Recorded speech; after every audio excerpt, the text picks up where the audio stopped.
భారతదేశంలో చూడవలసిన సప్త నగరాలలో ఒకటి ఈ హరిద్వార్. స్వయంగా విష్ణుమూర్తి తన పాదముద్రలను వదిలి వెళ్లిన స్థలం. చార్ధామ్ యాత్రకు ముఖద్వారం, దేవభూమికి మెయిన్ గేట్ ఈ హరిద్వార్. తన తల్లి దాస్య విముక్తి కోసం గరుత్మంతుడు స్వర్గం నుంచి అమృతాన్ని తీసుకువస్తుండగా అందులోంచి 4 చోట్ల పడిన ప్రాంతాలు ఉజ్జయిని, ప్రయాగ, నాసిక్ మరియు ఈ హరిద్వార్. అంతటి మహిమాన్విత ప్రాంతం ఈ హరిద్వార్. దీనిని కపిల స్థానం, గంగా ద్వారం మరియు మాయాపురి అని కూడా పిలుస్తారు. గంగా నది భారతదేశంలోని అతి పెద్ద జీవనది. శివుని జటాజోటో నుంచి జాలువారి ఇరుకు పర్వతాలలో తుళ్ళుతూ లేస్తూ మైదాన ప్రాంతాలను పునీతం చేయడానికి అడుగుపెట్టిన ప్రాంతమే ఈ హరిద్వార్. ఈ గంగామాతకు భారతదేశంలో హారతిచ్చే 3 ప్రాంతాలు కాశీ, హరిద్వార్, ఋషికేశ్. విశాల భారతావనిలో 1500 కిలోమీటర్లు ప్రయాణం చేస్తూ కోట్లాది భారతీయుల జీవితాలను ప్రభావం చేస్తూ యుగ యుగాల నుండి ప్రవహిస్తున్న ఈ నదీమ తల్లికి హారతి ఇవ్వడం అంటే మనల్ని మనమే సత్కరించుకోవడం అన్నమాట. ఈ ఆచారాన్ని మదన్ మోహన మాలవ్య 1912లో ప్రారంభించాడు. అప్పటి నుంచి నేటి వరకు నిరాకాటంగా కొనసాగుతూనే ఉంది. ఈ స్థలాన్నే హరికి పౌరి అని కూడా పిలుస్తారు. ఇక్కడే అమృత బిందువులు పడ్డాయి. అందుకే దీనిని foot steps of the lord అని కూడా పిలుస్తారు. ఇక్కడే ఉదయం సాయంకాలం గంగమ్మ తల్లికి నీరాజనం జరుగుతుంది. అదిగో ఆ కనిపించేదే గంగామాత ఆలయం. చూసేద్దాం రండి.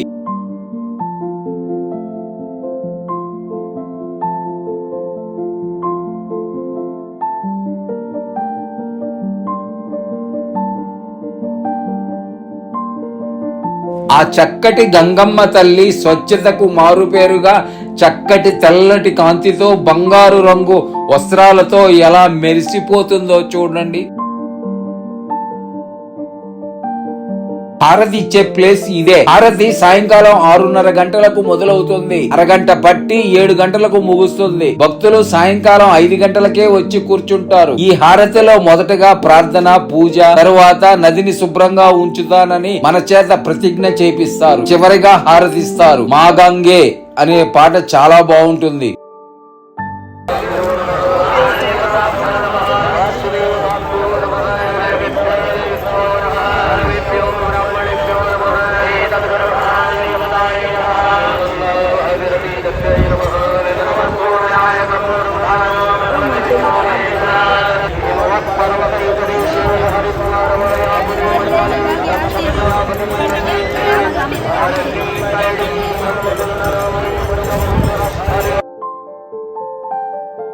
ఇప్పుడైతే ఇంతమంది జనం ఉన్నారు. 12 సంవత్సరాలకు ఒకసారి వచ్చే పుష్కరాలకు మిలియన్స్ ఆఫ్ ది పీపుల్ వస్తారట.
ఈ నదీమ తల్లి గంగమ్మ హారతి చూశారు కదా. ఒరిజినల్ గా గంగా నది ఇది కాదు. అక్కడ ఫ్లో కి అడ్డంగా బ్యారేజెస్ కట్టి వాటర్ ని ఇక్కడికి డైవర్ట్ చేస్తారు. అందుకే చూడండి లోతు ఎంత తక్కువగా ఉందో. అంతేకాకుండా ఈ హైట్ పెరగదు. బెడ్ స్లోప్ ఎక్కువగా ఉండటం వల్ల చాలా స్పీడ్ గా ఉంటుంది. ప్లీజ్ లైక్ చేయండి, షేర్ చేయండి, కామెంట్ చేయండి. బెల్ ఐకాన్ మీద ప్రెస్ చేయటం మాత్రం మర్చిపోకండి.